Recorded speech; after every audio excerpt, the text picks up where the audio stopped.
If the best teachers in Sri Lanka were in schools, we took the best teachers from the schools. If they were in tuition classes, we took the best teachers from the tuition classes. That's how it was created. We've seen politicians handing out smart classrooms, haven't we? Now, how are they teaching there? They teach through DP education. I'm the one who created the elephant, and a smart classroom is just an elephant controller. It's from DP education. That's why, for someone like me, 6 months is more than enough to teach the equivalent of 10,100 schools. 5 years have been invested in building that platform. This isn't as easy as everyone thinks. Even if you set up a smart classroom, how do you teach? If you take 10 NGOs in the world, they all come once, give a uniform, a pair of shoes, provide a meal, take some photos and leave. Go online, search on Google and see if anyone in the world is donating money for education. There isn't. You think it should be built by the government. How does the government build it? What's the point of building it through the government? The government can't do it. That's why I say, let's create the generation that builds the country. Today is truly a very happy day for us, because today is the second celebration taking place in Anuradhapura. The children of Anuradhapura are eager to learn and are capable of learning, which is why this occasion has come to be. If the children hadn't learned, we wouldn't have the opportunity to have a celebration like this. That's why parents are here today, as their children have achieved results from their learning. This means that parents can feel happy knowing that they have lucky children. So it's not just for this celebration, it's the monastic community who have helped us build our 10 campuses in the Anuradhapura district. Why do they help and support? Because apart from parents, it's the monks in our temple who see how well the children will grow up. The one prayer of the entire monastic community is for everyone in their village or town to live well without suffering. The purpose of the Sangha is to keep everyone happy.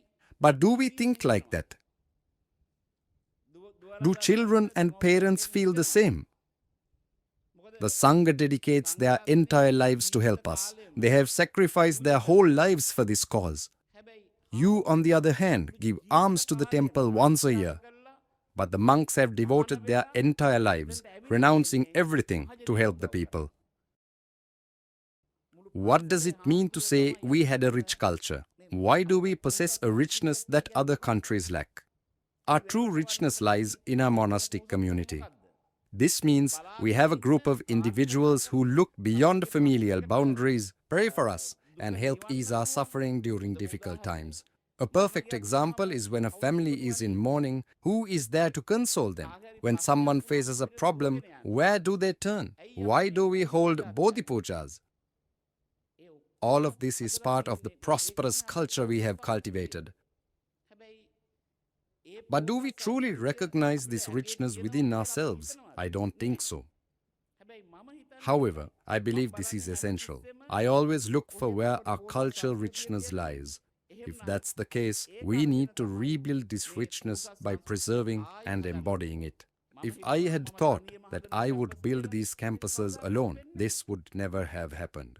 Some organizations come, do little, and then leave, but I am not like that. I aim to build something that can sustain for the next 100 years. To achieve this, it should be tied with the Sangha community to the temple or to a place of worship from another religion.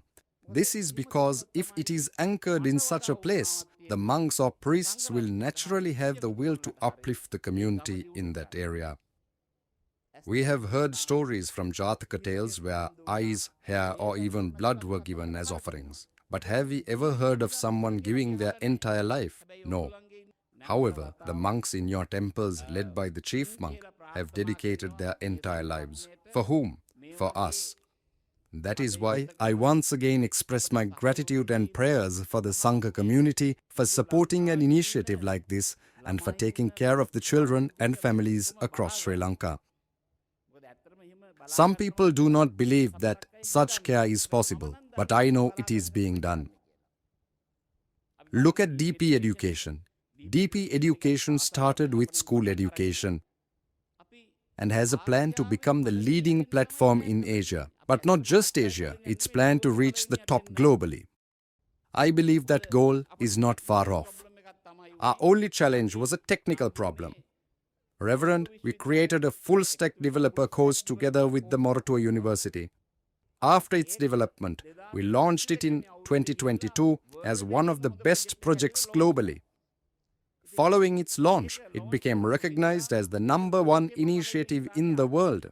But after that, they thought it was done intentionally, just to claim the first place. When we approached them again with DP Education and requested support for another opportunity, they stated that their policy was to grant the recognition to only one organization. The real reason we couldn't secure the world's top position was not anything else, but the fact that we created the course ourselves. The full-stack developer course we built in collaboration with the University of Moratuwa earned global recognition as the best educational program. Following that, we went back and secured the top spot in Asia.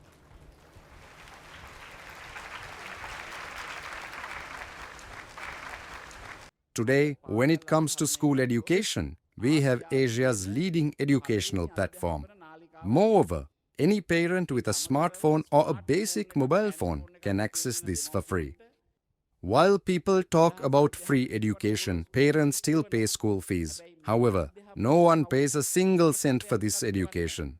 Anyone can access it freely and study entirely.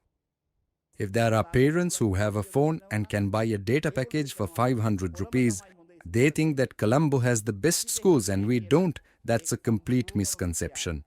Even students from Colombo's top schools learn from us. A perfect example is the student from Anand College who topped the mathematics stream in this year's A-level exams. He also learned from us in addition to his school education. How does this happen? We gathered the best teachers from across the country. Whether they were teaching in schools or tutoring in private classes, we identified the best educators and brought them together. That's how this was built. You've probably seen politicians giving out smart classrooms and promoting them. But how do they teach in those classrooms? Through DP education. I am the one who built the elephant. They simply use the smart classroom as a tool to command it. But does anyone realize that the elephant is the actual platform and the smart classroom is merely a tool to control it? No, they don't. Everyone thinks that as soon as they are given a smart classroom, they will be able to learn. But just think about it. Can you watch TV or listen to the radio at home without having a TV channel? How can you watch it? I have created smart classrooms in 675 schools. The government gives smart classrooms. The political leaders of the opposition give them too. But where do we learn from? From DP education. 6 months is enough for someone like me to teach all 10,100 schools equally. Because it has taken 5 years to build that platform. It's not as easy as people think. Even if we have a smart classroom, how will we teach? What's in it? There's nothing in it. Creating a smart classroom is a really good thing. I am grateful to all the politicians for giving us smart classrooms because it helps me. The platform I have can be taken to school. Today, anyone can see from the students who have faced A-levels in the Colombo district from Sri Lanka, the first one was a student who did mathematics. The rest of them went to different districts. Do you know that the Anuradhapura Central School is among the top 20 schools in the country? Anuradhapura Central is among the first 20 schools. But people think that the big schools in Colombo are among those 20. In the top 20, there are only 3 schools from Colombo and all of them are girl schools. So what this means is that if you combine school education with DP education, your son or daughter will get the best education in Sri Lanka. I'm not saying don't go to tuition. Even if you go to tuition, you should try this to see if the tutor is better than this. Because going to school is necessary. You should always find a better teacher when you go for tuition. Some children need tuition, but they should go to a good tutor. Because if you don't find a good teacher, the results won't be good. Additionally, look at how many students from your school pass the O-level exams. Are they having good results? If the results are not good, what happens if you go to a school that doesn't have good results? What happens is that your child will end up in the same situation. Some people start planning for their child to become a doctor when they are very young. But the school they are planning for never has produced a doctor. So as parents, you should know that the school you're sending your child has never produced a doctor from the A-level exams. This is what ends up destroying the child's dreams.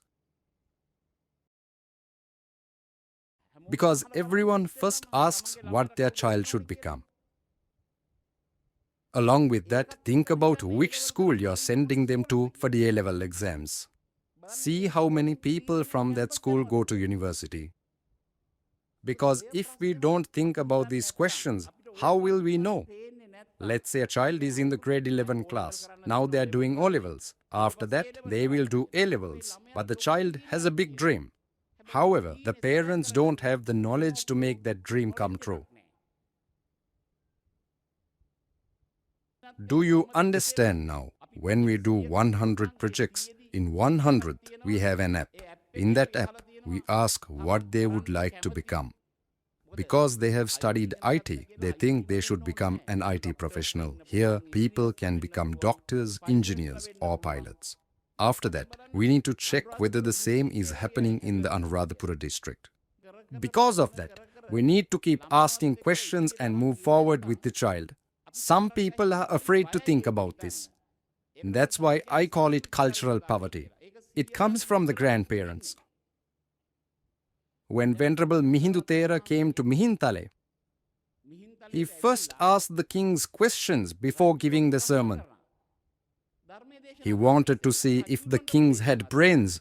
If King Devanampiyatissa had lost his mind suddenly, today we wouldn't have Buddhism here, sir. Because to learn Buddhism, one needs knowledge. This is like talking about mango trees and asking if there are other mango trees after talking about one tree. Right now, we only encounter a few small trees. Do we know how many questions were asked back then?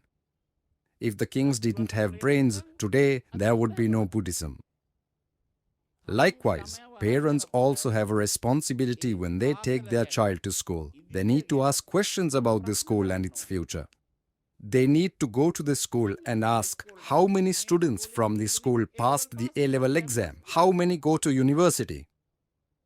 If there is truly a correct education system, it should be written and put on the wall. Then everyone will know. Because when we take Moratuwa University, only 175 schools come to Moratuwa University. There are 10,100 schools. A person who did not go to that 175 will not go to university. I am saying this before starting DP education. Only the students from those 175 schools were admitted to Moratuwa University. If we consider Colombo University, I don't think there are even 250 schools. So how can we proceed without sending students to those schools? That's why I'm saying to board a train, you need to go to a train station. If you go to a bus station and wait for a train, the children will end up lost. Because of that, parents also need this knowledge. Did you know after free education started, parents didn't send their children to school? This was something Kannangara had to deal with. He had to organize evening classes for parents. He brought them together and explained the value of education and why children should attend school. Similarly, today I feel like I have to give a similar lecture. Because you shouldn't crush a child's dreams. Instead, you should guide them on the right path. That responsibility falls on the parents. Either DP education needs to create a proper pathway or children should be sent to schools. But if you know for sure that even sending them to school won't help, what else can you do? Yesterday, I met a girl who said she wants to be a pilot, but she's studying arts. That child lacks knowledge.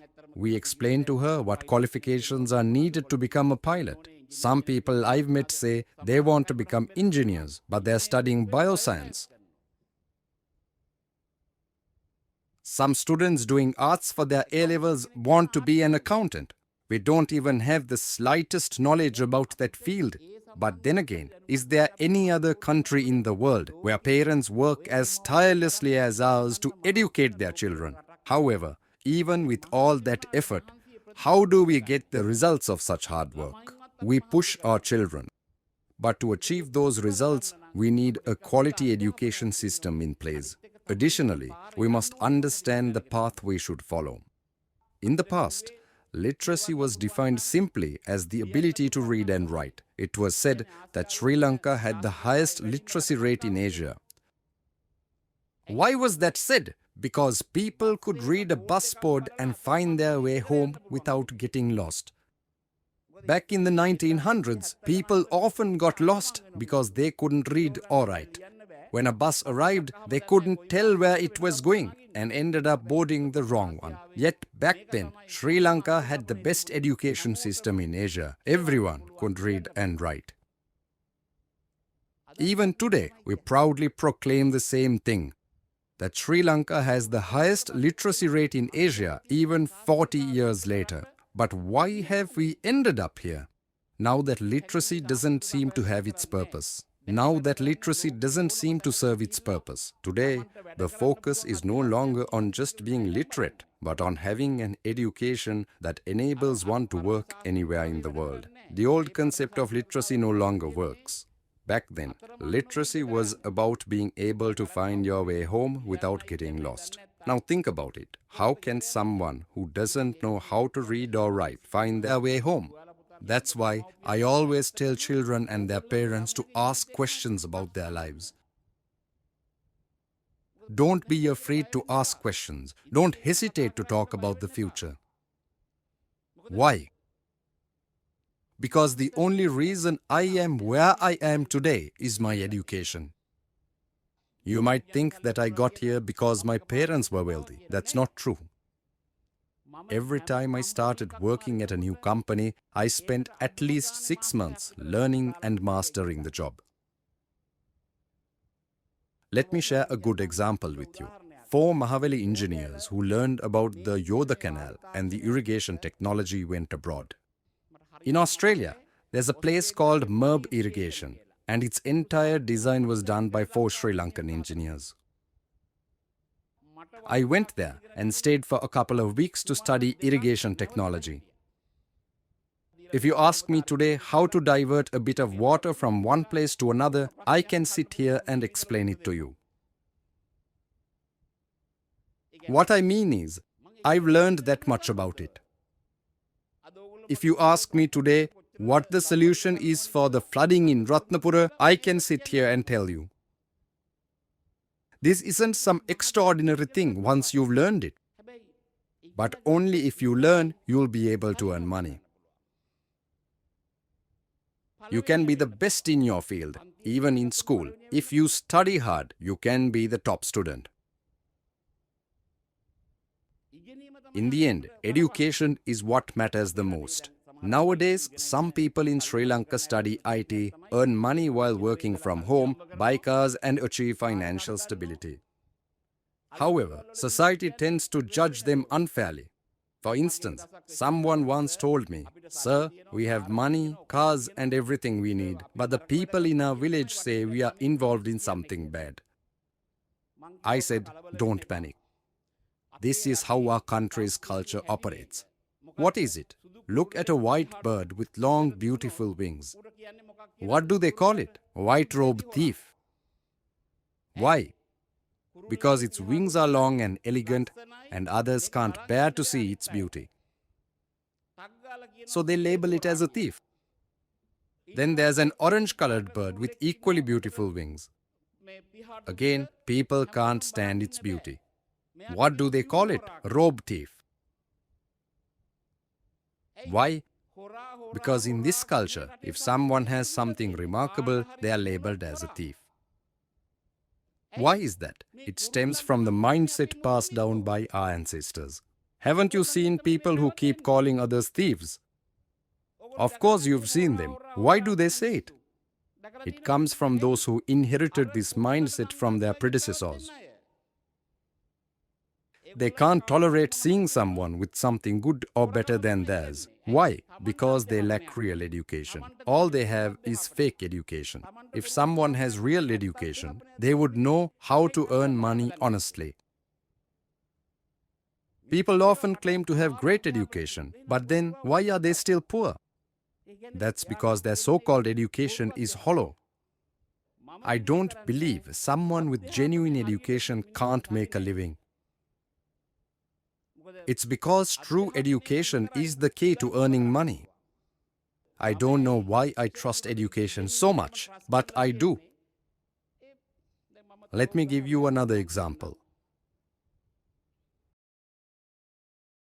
In the fabric industry, when I took over some companies, they were producing textiles at the lowest cost in the world. But because of that, they were incurring losses. Losses led to bankruptcy, and eventually the companies had to be sold. When I acquire a bankrupt company, the first thing I check is whether it has a system in place. If there's no system, it's no surprise the company went bankrupt. At that point, I know this. If I take over the company and implement a proper system, I can bring it to a certain level. Next, I research who produces the highest priced fabrics in the world.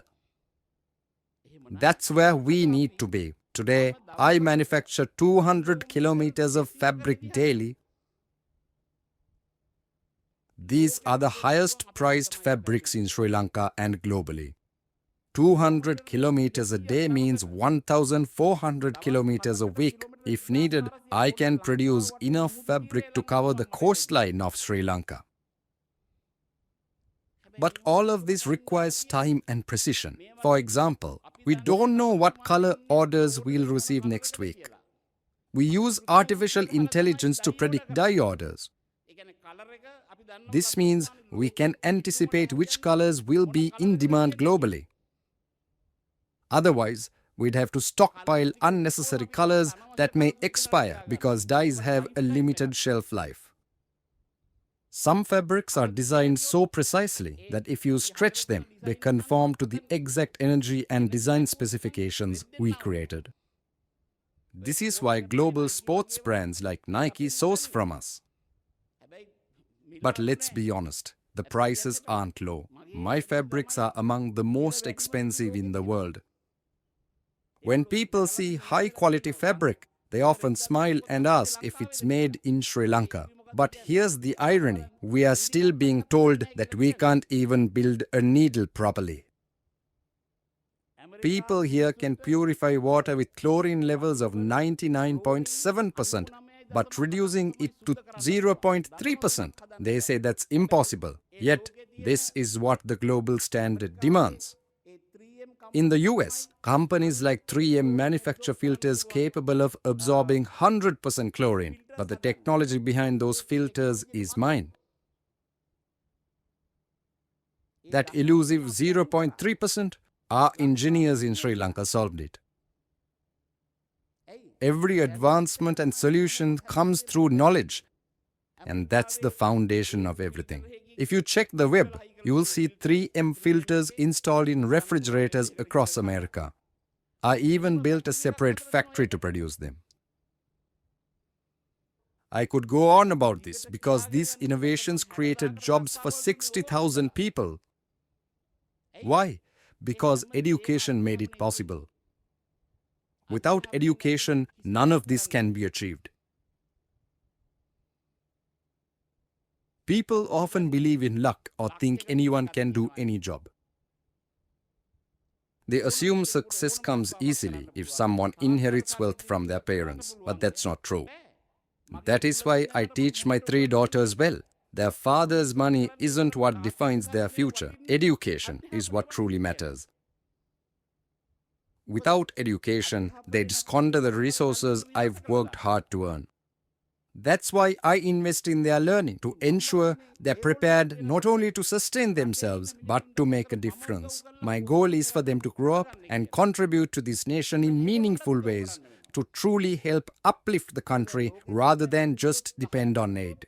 If you look at global NGOs, they often focus on providing temporary help, clothing, a meal, or shoes. They take some photos and showcase them online, But what lasting change do they create? Search the web and see if anyone is funding education on a large scale. You won't find it. Poverty is what sustains the fundraising ability of many NGOs. If poverty didn't exist, they wouldn't have anything to raise money for. That's the reality I'm talking about. Take a look at the Anuradhapura district. Do you see any 10-story buildings here? No. Do you see air-conditioned office complexes? No. Why? Because there aren't enough educated children. If there were more educated children, offices would have to be opened here and air-conditioned buildings would naturally follow. But they aren't here. Why not? Some people think it's the government's responsibility to build them. But how is the government going to build everything? Even if the government built something, what purpose would it serve? The government cannot do everything. That's why I say we need to build a generation capable of rebuilding this country. These children need opportunities to learn. They should grow up to be owners of these companies. Take, for example, the website for Atamasthana. Do you know who developed it? Students from the Mihintale campus. If you had asked anyone before, no one would have believed that students from Mihintale could complete such a project in a short time. I even asked one of the developers, "Did you put in more effort to gather information or to build the site?" His response was, "Sir, we worked twice as hard to gather information." This means only about 50% of the effort went into actually building the site. Imagine if we divided the task of creating 10 pages among 10 people. It could be done in a day. I've seen this approach in some company training programs. It's only when we start thinking and working like this that the world will recognize us. That's why I asked the student how much effort he really put in. Because once you study properly, effort doesn't feel like a burden. When you love what you do, it doesn't feel like hard work. It becomes something you enjoy. Why did I travel all the way here from so far away? Yesterday I came to Anuradhapura, stayed overnight and came here. Why? Because I love seeing the joy of these people and knowing that I can help them achieve prosperity. That's what drives me, to see how I can truly uplift the lives of these people. It's only because I think of these children as mine that I can do this. Let me give you a good example. When I was on a plane, a small child was crying in the seat behind me. During the journey, a stewardess came up to me and said, sorry sir, we can't stop the child from crying." I just stayed quiet about it. The next time she came, she apologized again. I looked at her, wondering why, because I had told her that it was not a problem. I said, "That child is mine." She stepped back a bit and said, "Sir, the husband is here." I told her, "Even if your husband is here, the child is mine." After that, she was shocked, thinking, "What is this?" I explained to her saying, "If that child is mine, then if my child is crying, it's not such a big issue for me. So you don't need to be worried. You think it's someone else's child." I told her, "You are the one who's worried, not me." Because at that moment, if the child is crying, what can I do? Should I console the child? No. The only thing I can do is think that if the child is mine, then the crying is not an issue. At home, it's not like that. If my daughter knows and cries when she gets hurt, cries when she is sleepy, cries when she falls, cries when she is sick, or if there's a sudden cry and I say, "The baby is crying," she asks me, "Why is the baby crying?" I need to give the correct answer to that. Otherwise, it would be like saying, "You're a father, but you don't even know how to stop a cry." That's why I have learned how to experience this crying at home. Because some children cry when they sleep in a certain way. If they are hungry, they cry in a different way. If they fall, they cry in another way. If they are sick, they cry in yet another way. So when I understood this, I realized that as a father, I need to know all these ways of crying. Because my wife asks me, "Why is the baby crying?" So for me, the child crying is not a big issue. But can you think like that? What do you think? This is really a problem, isn't it? It's impossible to even travel on this plane. No, I went on to happily thinking like that. Otherwise, if I had just sat there for 2 hours while the child was crying, that would have been a real problem. After that, I spoke to the girl and told her, if you get used to this, you'll realize it's not such a big deal and you'll be fine. I comforted her and moved on. Now, do the children understand? Do you realize how hard it is for fathers and mothers to raise them? Mothers scold to fathers saying they don't know how to stop their children from crying. When they are asked why the child is crying, they cannot answer, and that's where the problem comes. They don't understand these things because you don't remember. So now, someone like me, dealing with this crying at that level, I don't think other families have encountered this problem. But in our family, it's necessary to know the extent of it. It's important to recognize the difference in those cries. I don't think fathers have faced such problems to that level. When we go, the problems go to such an extent that they are even spread to others. So from my wife's side, that's what is expected from the child too. At home, everyone gets together at a certain time, and we have small conversations about how we can improve the current situation better than the last time. Do you think they will do it like this? You should.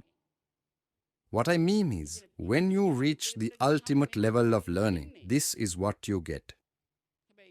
But I don't think anyone has gone that far. That's what I'm saying. Today, I can come here and talk like this because I've made 60,000 jobs and done everything. But why is my phone not ringing? I've set up the system and done everything. That's why no one calls me. I don't have any doubts about anyone.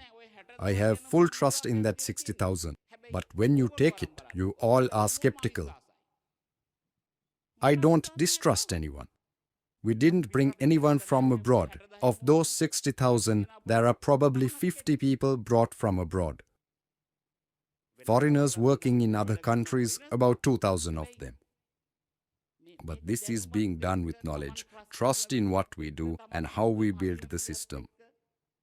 There are more than 6,000 temples in the Siam Nikaya, I think. But even after becoming a monk, we've now started a project at Uddakanda Rajamaha Vihare to address all the issues the monks have raised. Now, all Mihintale students can move with it as well. After that, we'll put all the issues of these temples into a system and provide it to them. We can give that app to every Nikaya, because after that, there will only be about 3 apps that have changed with that name.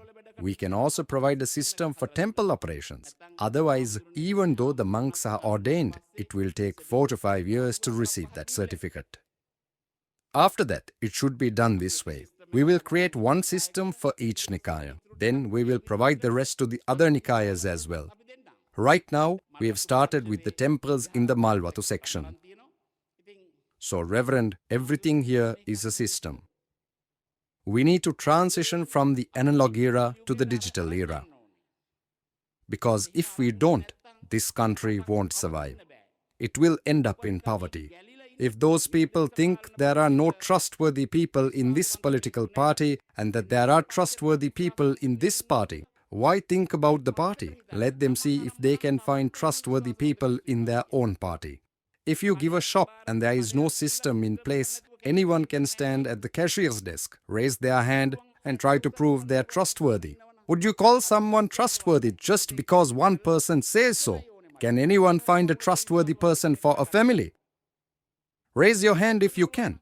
In this place, out of 10,000 people, can anyone raise their hand and say, I know a very trustworthy person? No. Nothing works with the current system. It's because of these systems that we can shape people this way. That's when we can know if we are stealing or not. But what do they think? They believe that there are no good people in this party, only people who steal. They think the people in this party are honest and don't steal. That's not true. Without building systems, this country will remain the same, but no one understands this. Now, when I look at temples, there are issues. We need to create systems for those issues. Once the systems are in place, the issues will be resolved. After that, if the connection from the Ministry of Buddhist Affairs in the government is in place, things will work, because they are on the analog side. However, we can do all of this, Reverend Sir. Additionally, son, now they need to create a QR code for the website they made over there. After visiting the temple, it should be scanned near the donation box. Then the donation will be made through the QR code. After that, another QR code should be made for the temple at Atamasthane. The details should come directly through it. Otherwise, the foreigners will not go and search the websites. That's why it's necessary to have languages and a QR code there. Then there should be 2 QR codes inside the Atamasthane temple. It's not just for foreigners. Even some locals don't use money, our Reverend Sir. So now, in addition to the donation box, we need to place a QR code there. By scanning the QR code, they should be able to donate some money from their bank account to the temple. Because in the past, we used to make donation boxes at temples out of iron where people would put coins. Now we can't run temples with coins. Now we need to use notes. But when we use notes, there's no sound. Iron boxes or wooden boxes could be used. Similarly, if my children were to give, they don't have money in their hands, Reverend Sir. They only have cards now. So when they go to the temple, they won't have money to put in the donation box. So if we don't have the QR code for them, they wouldn't be able to donate money to the temple. That's why I think that every temple on our campus, at the very least, should have a website, a QR code, a donation feature, and temple details. I think we have around 145 campuses open. Now we have only created about 165, but I think if we do this, it will set an example for other temples as well. It won't be just for our temple. After creating this, we can give the website and system to any temple. That's why I think, even if there are 12,600 temples in Sri Lanka, Reverend Sir, we can make this and freely give it to them. For our campuses, this isn't a big thing, especially when the children are learning and understanding. When we create the first 2, 3 or 4, it will be difficult, Reverend Sir. Otherwise, in about 3 months, these children will have created around 10 websites, and after that, it will be a job for just 2 or 3 days. So I always say this about knowledge. You can't do anything without knowledge. You can't be happy without knowledge either. Because happiness requires knowledge. So I think I told the kids this today. Now the person announcing here today mentioned how the 10 qualities of character change. If you watch that video, those kids are expecting to go to America after completing the project, believing that their 10 qualities will change. Actually, those 10 qualities will change and poverty will be eliminated. That's why the first project has been made to develop that child. That's what is worth 100,000. After that, by doing 324 projects, we'll take the child to the next level. Now, after the IT campus, which is worth about 125,000, has come home, no child will be poor. In the past, websites were made by dividing it into front-end developers and back-end developers. But by the time we did project 260, we had engineers who could handle the entire process.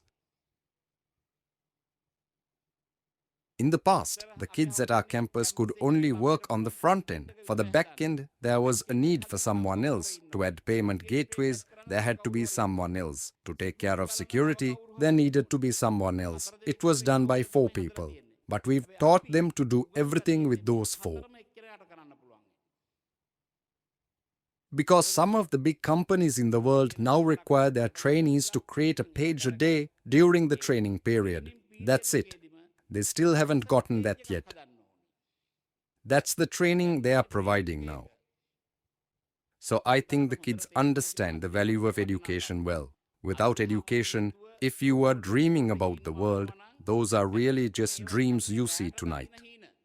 That's why you all should get used to seeing daydreams. Daydreams are what can become reality. Night dreams cannot become reality. Those are just illusions that always appear. Stay in the same dreams that appear during the day. Think of something big. But parents also need a little knowledge to guide their children. Because if there's no knowledge, thinking that I'm giving money, sending them to tuition, sending the child to school, that's just a prayer. Because when you take it in the Anuradhapura district, the reason there isn't even a 10-story building is not because of a government fault. The number of children learning here is low. Why is the number of learners low? Because of this, the number of entrepreneurs has decreased. Entrepreneurs are starting small businesses. An entrepreneur doesn't just pop up to give 10,000 jobs in a business. Giving 10,000 jobs isn't easy, especially to someone who is not a simple, accessible person. So we need to change the way we think. Now, how many of you here have a deposit in the bank? You do, right? Now, what do you all think about the deposit? We think that by putting a deposit in the bank, we'll receive interest. Why is it that you can't think, I've given this money to the bank as a loan and I'm happily receiving interest on it because the bank has borrowed money through a loan from me? Why not? Why don't you think that way? The deposit you're talking about isn't really a deposit. You are talking about the big banks where you've given a loan. They are paying interest on that loan. But you can't get the satisfaction from it. Why? Because by calling it a deposit, you've taken away that satisfaction. Now, don't you feel happy knowing that your deposit is actually a loan to the bank? Nobody's even laughing. This is how we need to think. Because by thinking this way, we can eliminate these issues. I believe I've explained things well. If you have any questions, feel free to ask, and I'll gladly answer them for you.